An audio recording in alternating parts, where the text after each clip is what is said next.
Hey everyone, happy St. Patrick's Day. Here we are, just kind of hunkering down, not out partying it up, drinking green beer, unfortunately. But I wanted to put it out there that I did put a corned beef and cabbage recipe if you're interested on the Facebook page and Instagram, and would love to know your feedback if you've tried it, what you've added to it, what you subtracted from it, and just love to know your ideas as well. So right now we actually have some amazing meat that I bought from a really awesome local Italian market here in town called Nino Salvaggio. And we are going to make some Italian meatballs for spaghetti sauce, and we're also gonna make meatballs for Italian wedding soup. So I just wanted to go ahead and get started. I have been marinating actually my meat with all of the ingredients from last night. I will post the recipe on the Facebook page in comments.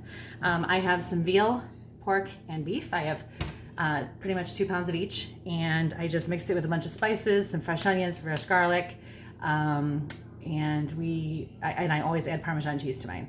Just gives it that extra flavor. I don't want to take too much credit for it because my beautiful friend gave me her family recipe and a little secret, but not all the secrets. So I don't want to rat her out.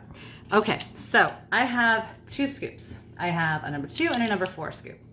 And one is for small meatballs, one is for big meatballs. And we are going to make 2 different sizes for 2 different purposes.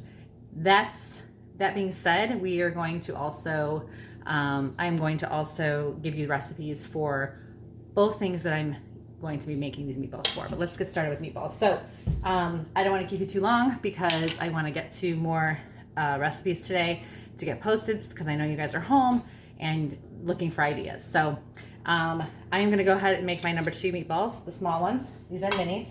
And I'm just going to, I always wet my scoops and warm them, and then scoop it, roll in the hand, roll them out. And I always put them on cookie sheets. You can use parchment. I don't like to use parchment for meatballs because it soaks up all the grease, and I love that grease from those meatballs to add to my sauce later. So I am going to just go ahead and do a few of these meatballs. And Italian wedding soup is so easy because you can just make it from just basically boxed chicken breast. And some people put kale, some people put different other types of greens. My kids don't mind kale, but if they mind kale, then you can always add spinach. It's not a big deal. So I'm going to go ahead and make that recipe for you actually next and this afternoon for sure, and then I'll be posting that with the instructions and ingredients as well in the comments. So, and just remember, I love to hear how you do your meatballs. I love to hear how you do all of your I would love to hear about your family recipes, because that is so important.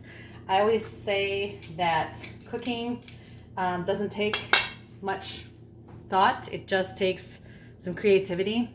A lot of our ancestors, I'm from Eastern Europe, my family's from Eastern Europe, so a lot of our ancestors, they didn't have cookbooks, they didn't have recipes, they just did a little of this, a little of that, throw it all together, and voila, it was an amazing meal. And those are meals we enjoy now with all of these fancy recipes, but actually you can herd a goat and milk it and get cheese out of it, and that's how they used to do it back in the day. So here we are, trying to really figure things out when it really doesn't take that much thought. It's so easy to cook.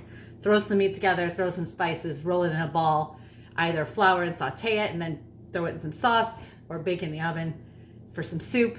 It's an easy thing.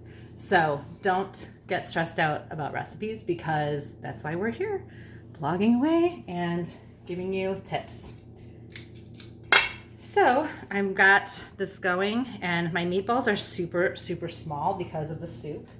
And my kids love Italian wedding soup. I think they could eat it every day, actually. I know that Bravo has a good Italian wedding soup that if we're in a pinch and we need to carry out, we always go there for Italian wedding soup, which is an alternative to McDonald's or any other fast food place. So, yeah, always keep that in mind, that there are always alternatives to fast food. You do not need to always just go through a drive-through. Another thing I want to say is because all of our local restaurants and businesses are closed right now, which breaks my heart being in the restaurant industry my entire life. Those are people's livelihoods, and I just feel so sad for the families that will be struggling through this time. So keep in mind to be extra kind, you know, to your grocery store workers and anybody just trying to make it out there. If you know a neighbor that is out of work right now and isn't bringing in an income and has kids or is elderly or has somebody elderly they're helping out or taking care of, send them a meal, call them up, throw it on their porch, bring it with gloves and a mask. It's okay. As long as you don't have symptoms and you can help them out, why not, right?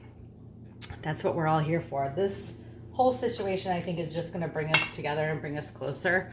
I'm not a big fan of politics lately, and I will say that uniting the country and uniting the people is really working, and we all need to just stick together and take care of each other during this time. So I would really love to see people helping people. So keep in mind that there are people struggling, and we are not all alone here. Everyone is kind of having a rough time, and we can all help each other out in some way, shape, or form. Even just sending a nice note or text or phone call to check on people, check on your neighbors, make sure everybody's okay. So, okay, I'm just going to turn the camera down and just show you where I'm at here. So I've got these meatballs.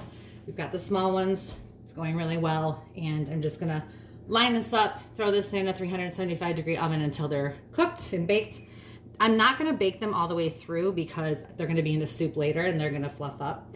But they're about this small, like literally, you could even make them smaller than that. I would say probably the size of a quarter. So that's where we're at there. Now, let's start with spaghetti meatballs. They're a little bigger. Let's use your number 4 scoop, okay? And when I make my sauce, I throw in Italian sausage, sauteed short ribs, and meatballs in the sauce as it's cooking. And I cook the sauce for a good day and a half, 2 days. So I love a good big meatball. You can even make them bigger than this. But now these are the size of probably a golf ball. So that's where we're at with that. And again, I mix my meat the night before and let it marinate. So